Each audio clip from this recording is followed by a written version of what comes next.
Presenting Hop Harrigan, America's ace of the airways.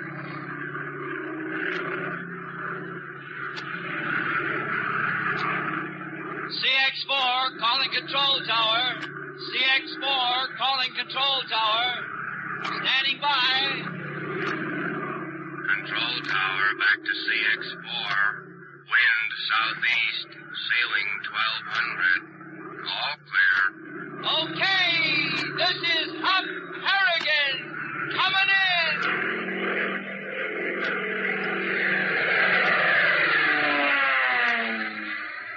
Fellas, doesn't the roar of that plane give you a thrill? Doesn't your heart beat a little faster every time you see one of Uncle Sam's giant birds flying high over the rooftops? I'll bet it does. And I'll bet you know how those planes are playing the biggest part of any single instrument in this quick-moving war. And those boys piloting our nimble-wing P-40s and our long-range flying fortresses, believe you me, they know how to fly. They know how because they've spent many hours in learning how to fly, learning to fly well enough to be entrusted with a man-sized job of winning this war. The Army and the Navy Air Forces know you can't become a flyer overnight. It takes many, many months of preparation. Many months even before a cadet is allowed to touch a plane. That's why the Air Forces so heartily endorse the program of pre-flight training in high schools.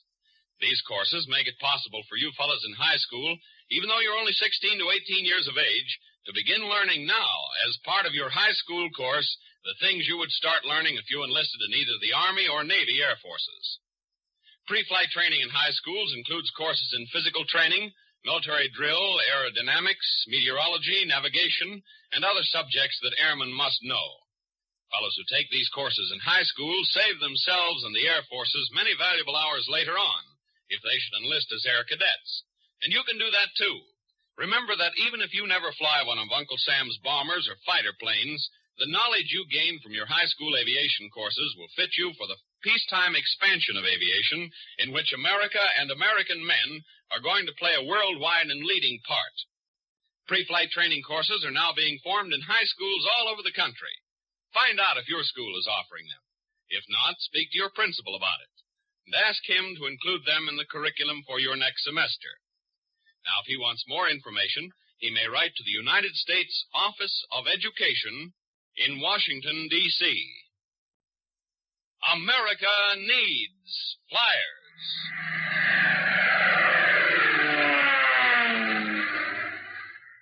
And now to our story. Summoned to Hanley Field on a mysterious assignment, Hop Harrigan and Tank Tinker boarded an early train and were en route when Hop received a telegram from Captain Clark, acting commander at the field, to get off the train at Oakdale, where he would meet them.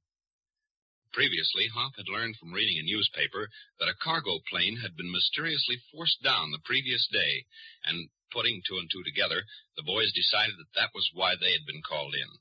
But even at that very moment, unknown to them, a second cargo plane had suddenly gone into a dive and was now a mass of twisted wreckage on desolate Pine Mountain. As we continue today, Hop and Tank's train has just pulled out of the Oakdale station, and the boys are standing on the platform looking around for Captain Clark. In a few moments, a ramshackle, dust-covered car drives up, and an unshaven man slips from behind the wheel and approaches them. Are you two gentlemen looking for Captain Clark? That's right. Well, the captain sent me down for you. Are these your bags? Yes, but where is Captain Clark? Well, he's up in the hills. I'll load these bags in the back, and we can all sit up in front. Wait a minute. Huh? What do you mean, up in the hills? Well, up yonder. You all set? Would you mind putting those bags down until we get something cleared up here? You heard what Hop said, mister. Put those bags down or All right, Bub. Now, don't need to get sore. I'm just doing like I was told. By whom? What do you mean? Who told you to pick us up at the station? Oh, Captain Clark. And where did you say Captain Clark was? Look, Bub, I'm just a fella that drives a car, that's all. I don't know from nothing. But you told us a moment ago that Captain Clark was up in the hills. What hills? Up there. You see them hills? What's Captain Clark doing up in the hills? Well, how should I know? I ain't no mind reader. Say, is there a public telephone on that station, Tank? Yeah, I'll take a look. Yeah, there's a phone, Hop. Okay. You wait here, mister. I gotta make a call before we go up in the hills. Well, that suits me. Come on, Tank. Close the door. is some railroad station. Not even an agent to sell tickets. Yeah, I think there's something phony about the whole setup. I'm going to call Clark and Hanley. But he can't be there. He wired you to meet him here. I wonder whether he did. Got any change? Yeah, loads of it. Yeah, how much do you want? Oh, 60 or 70 cents. Dimes, nickels, quarters, you know. Here. Thanks. Hey, Hop. What's the matter? That guy's driving away. Look, through the window. Well, I knew there was something rotten in Denmark. Let's get the call through before he comes back with a couple more plug uglies. And the telegram was a phony. Yeah, that's what it looks like. Hello, operator. I'm calling Hanley Field in Washington. Hanley, Hanley. That's right. I want to talk with Captain Ashton Clark. Put it through as fast as you can, will you please? It's important. How much? 75. Oh, give me another quarter tank, will you? Yeah. Here. All right, operator, I'm depositing 75. I can't seem to figure this out, Hop. If Captain Clark didn't send that telegram, who did? Well, you're supposed to be the detective. Oh, now cut it out. I ain't even read lesson 1 yet. Say, you think maybe it was someone who didn't want us to get in on this mystery crash business? That's what it probably is. Oh, why are they so slow? Keep a sharp lookout, Tank. That bird may come back with reinforcements. Oh, hello? Hello? Hello. Captain Clark speaking. Oh, Captain Clark, this is Hop Harrigan. Oh, yes. Where are you, Harrigan? At Oakdale. Oakdale? What are you doing there? Well, I received a telegram on the train instructing me to get off at Oakdale and meet you. It was signed with your name. What? Yes, sir. And when Tinker and I got here, there was a man waiting, and he said you were up in the hills and that he was sent down to take us to you. I never sent any telegram, and I'm not up in the Oakdale Hills. Someone's either pulling your leg or... Or what, sir? Well, we won't discuss it over the phone. I'm glad you called, however. There's been more trouble. I'm leaving immediately by transport. It'll save time if I can pick you two up at the Vanderbilt field. It's 8 miles from Oakdale. I'll be there within the hour. Get to the field somehow. Is that all clear? Yes, sir. Vanderbilt Field, 8 miles from Oakdale. Right. Goodbye. Goodbye, sir. Come on, Tank. We got to make tracks. Where are we going? Vanderbilt Field, 8 miles from here. Here, grab one of these bags. I'll take the other. 8 miles which way, Hop? Well, which way did that guy drive off? Well, north, that way. Then we go south, that way. Come on. Captain Clark's meeting us at the field in an hour. We got to get there somehow. Did you have much trouble getting to the field, Harrigan? Oh, a little. We walked 3 miles in the wrong direction. But luckily a milk truck came along and picked us up. There's no question in my mind but that the telegram you received on the train was a ruse to get you into enemy custody. How they learned you were reporting to Hanley Field is a mystery to me. However, that's not the only mystery. You said you saw the morning paper? Yes, sir. There's something about a cargo plane being forced down. The report wasn't very complete. We're trying not to release too much information because it's all a little strange. Almost like black magic. The plane suddenly ran into what the pilot called a ball of fire. Luckily, he managed to bring his plane down. The second one wasn't that fortunate. Second one? You mean 2 planes were forced down, sir? Yes, Tinker. That's why we're rushing west this way. A second cargo ship crashed just 2 hours ago in the same area. Crashed? Jumping Jennies. The co-pilot was killed instantly, but the pilot, Ed Hawley, was thrown clear. He's badly hurt, but still alive. Well, where is he now, sir? In the hospital at Lincoln. That'll be our first stop. I hope we're not too late.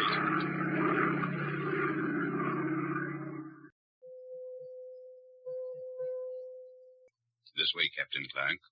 Gentlemen, we have Mr. Hawley in a private room. How is he, Doctor? I'm afraid it's only a matter of time, Captain. We've done all we can. I'm sure you have. Is he conscious? Only at intervals, a semi-coma. He keeps repeating the same thing over and over again. Here's the room.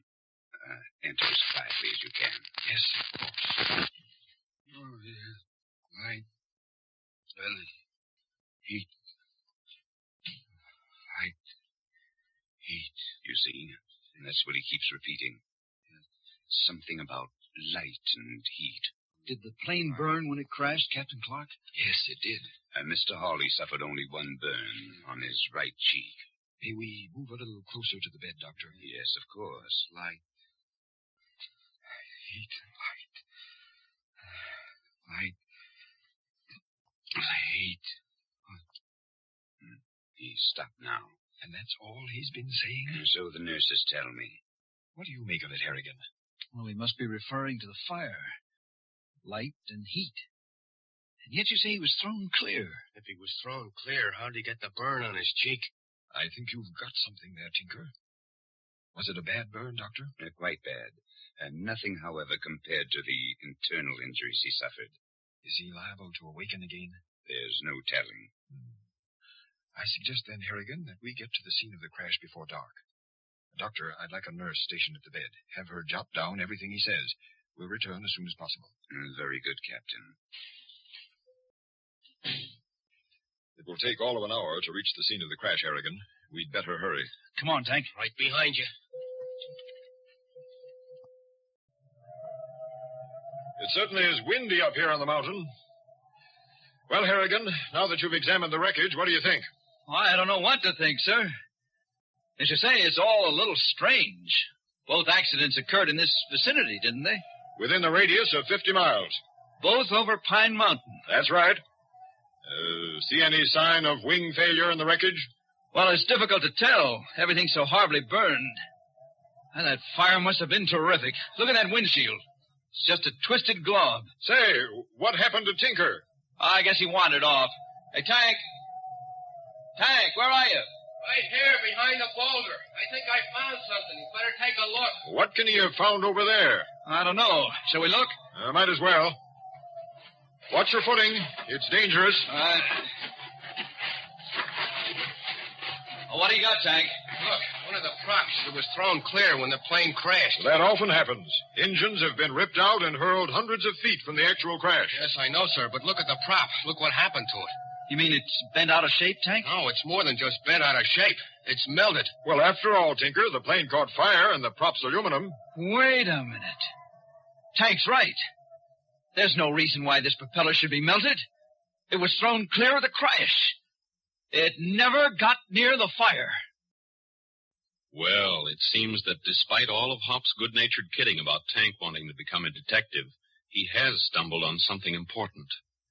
How did the aluminum propeller happen to melt if it was thrown clear of the fire? There's something brewing here, so don't miss a single word of tomorrow's episode. Same time, same station. Tune in and fly with Hop Harrigan, America's ace of the airwaves.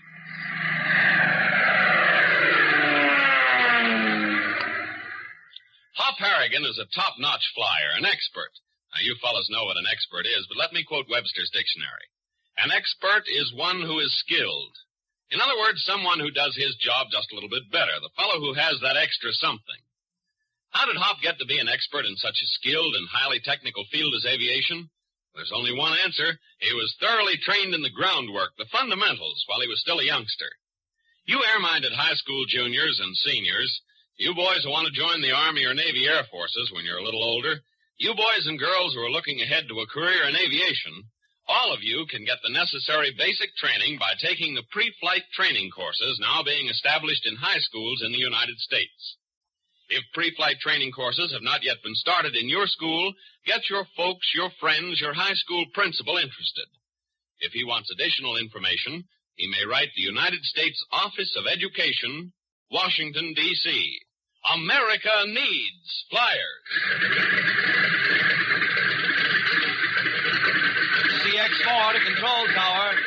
CX-4 to control tower. Standing by. Control tower to CX-4. All clear. Okay, this is Hop Harrigan taking off. See you tomorrow. Same time, same station.